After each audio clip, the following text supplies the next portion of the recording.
నెల్లూరు జిల్లా కావలిలో రుద్రకోట జాతీయ రహదారిపై అక్రమంగా వేసిన లేఅవుట్లను ఎంపీడీఓ శ్రీదేవి తొలగించారు. మాజీ ఏఎంసీ చైర్మన్ సన్నిబోయిన ప్రసాద్ యాదవ్ కొందరు గుర్తు తెలియని వ్యక్తులు ఎలాంటి పర్మిషన్లు లేకుండానే లేఅవుట్లు వేశారని ఎంపీడీఓ తెలిపారు.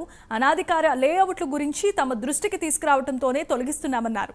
గుర్తింపు లేని లేఅవుట్లలో ఫ్లాట్లు కొన్ని మోసపోవద్దంటూ కూడా ఎంపీడీఓ సూచించారు.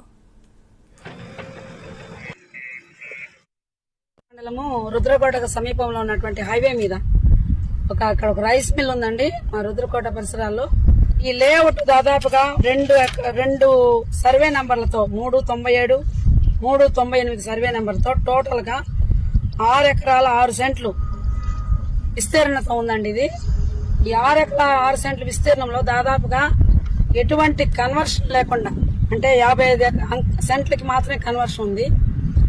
ఎటువంటి అనుమతులు అప్రూవల్ లేకుండా ఇక్కడ ఒక లేఅవుట్ ని ఏర్పాటు చేశారు. ఈ లేఅవుట్ సంబంధించినటువంటి వ్యక్తి చెన్నుపోయిన ప్రసాద్ గారంట. వారికి మా విఆర్ఓ గారి ద్వారా ఫోన్ చేయడం జరిగింది. కానీ వాళ్ళు ఆయన చెప్పింది ఏంటంటే, మేము అప్రూవల్ తీసుకున్నాం, నేను అసలు ఆ లేఅవుట్ నాది కదా అమ్మేశాను అంటున్నారు. అమ్మేశానంటే అప్రూవల్ తీసుకుని అమ్మేశారా, అప్రూవల్ తీసుకోకుండా అమ్మేశారా, కన్వర్షన్ చేసుకుని అమ్మేశారా, కన్వర్షన్ చేసుకోకుండా అమ్మేశారా, ఇది నాకు తెలియాలండి, మీరు ఒకసారి రండి అని చెప్పేసి పిలవడం జరిగింది.